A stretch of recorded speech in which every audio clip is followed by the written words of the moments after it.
அன்பார்ந்த பக்த கோடிகளுக்கும் பெரியவர்களுக்கும் வித்யாலட்சுமி பள்ளி தாளர் அடியன் சிவகுமாரின் பணிவான வணக்கத்தை தெரிவித்துக் கொள்கின்றேன். எனது சகோதரர் திரு ஆர் ஞானசேகர் சிறிய அறிமுகம், ஏற்கனவே நான் பல அறிமுகம் செய்திருக்கிறேன், மீண்டும் ஒரு அறிமுகத்தை கொடுக்கிறேன்.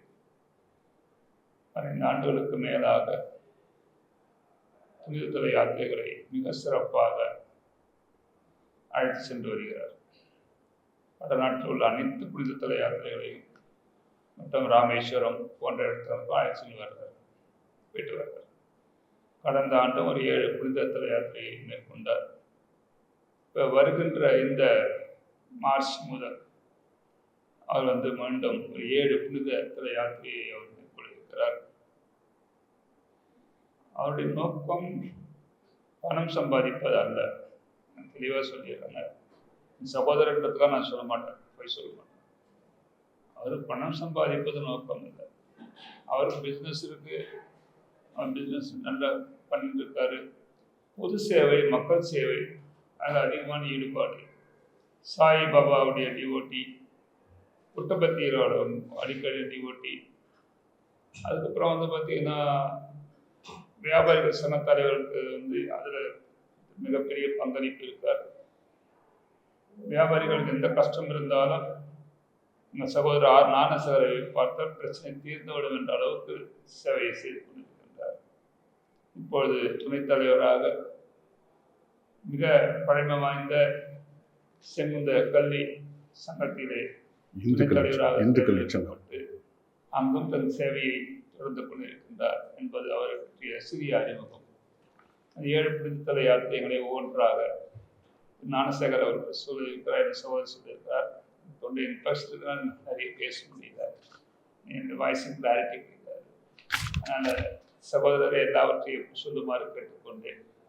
மிக அருமையாக இருக்கும், அதுதான் கேரண்டி கொடுப்பேன். ஆனந்தமாக இருக்கும், பக்திபூர்வமாக இருக்கும், வெரி டிவோஷனல் இருக்கும். எல்லாத்தையும் இனிமையாக சிரிச்சுட்டு சந்தோஷமாக அழைச்சிட்டு போகக்கூடிய ஒரு தன்மை உள்ளவர். இது தெரியும். நானும் அவரோட பயணிச்சிருக்கேன். டூர் யாத்திரை போகும்போது நானும் அவரோட கூட போயிருக்கேன். ரொம்ப அன்பாக கவனிச்சுக்கார உபசரிப்பார். அந்த செய்தியை சொல்லி இப்பொழுது என்னுடைய சகோதரர் ஆர் ஞானசேகர் அவர்கள் முதல் அந்த டூர் யாத்திரையை பற்றி சொல்லியிருக்கிறார். ஆன்மீக பெரியவர்கள் அனைவருக்கும் எனது அன்பான பணிவான வணக்கங்கள். இந்துவாக பிறந்த ஒவ்வொருவருக்கும் காசிக்கு செல்ல வேண்டும் என்பது ஒரு மிகப்பெரிய கனவாக இருந்து கொண்டிருக்கின்றது. அந்த கனவை நனவாக்குகின்ற வகையிலே நாங்கள் இந்த காசி யாத்திரையை ஏற்பாடு செய்து கொண்டிருக்கின்றோம். இந்த காசி யாத்திரை என்பது ஏதோ வணிக நோக்கத்துக்காக செய்யப்படுவது அல்ல.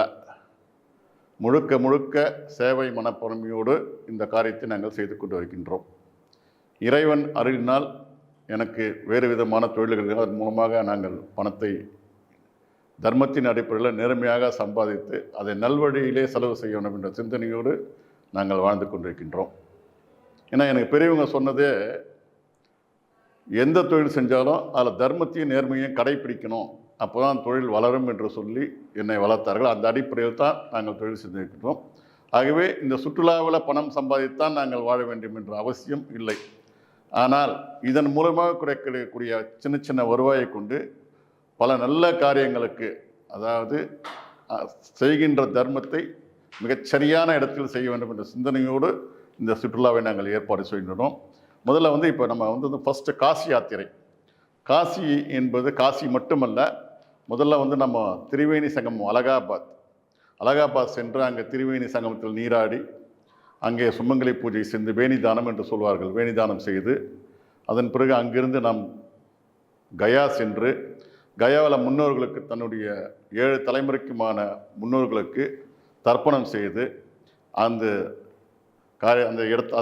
நிகழ்ச்சியை முடித்துவிட்டு, அதன் பிறகு அங்கே புத்தர் ஞானம் பெற்ற போதிமரம், புத்தர் கோயில்கள்லாம் பார்த்துவிட்டு, புத்த கயாவில் பார்த்துவிட்டு இரவு காசிக்கு சென்று காசியில் தங்குகிறோம்.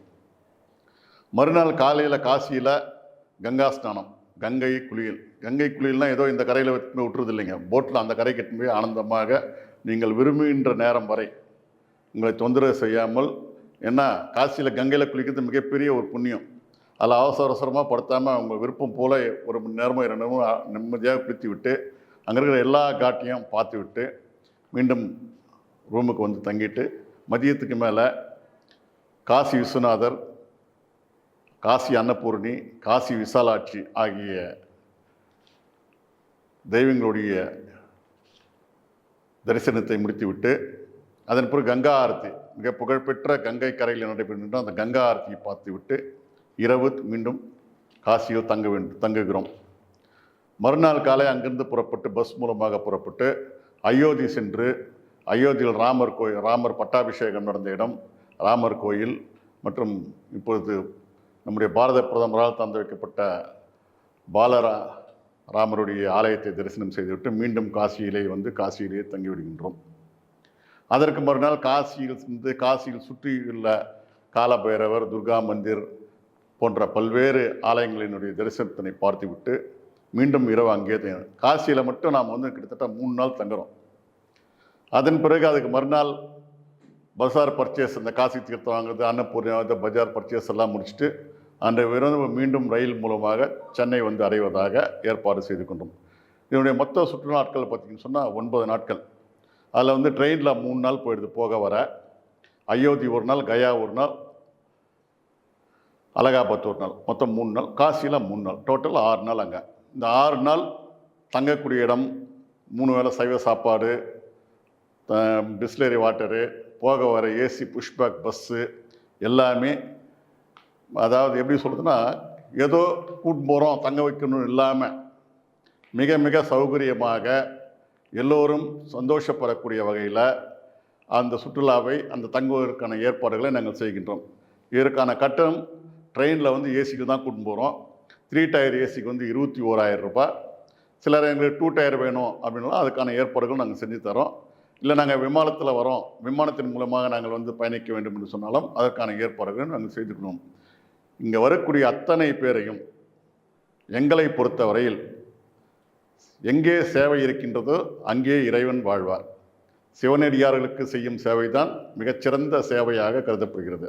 அந்த அடிப்படையில் வரக்கூடிய அத்தனை பேரையும் என்னுடைய தாயாகவும் தந்தையாகவும் சகோதரனாகவும் சகோதரியாகவும் மகனாகவும் மகளாகவும் பாவித்து வரக்கூடிய அத்தனை பேரையும் அரவணைத்து இந்த யாத்திரையை அழைத்து சொல்லும் என்பதிலே மிக பெருமையோடு சொல்லிக்கொள்வதில் பெரும் மகிழ்ச்சி அடைகின்றோம். நன்றி, வணக்கம்.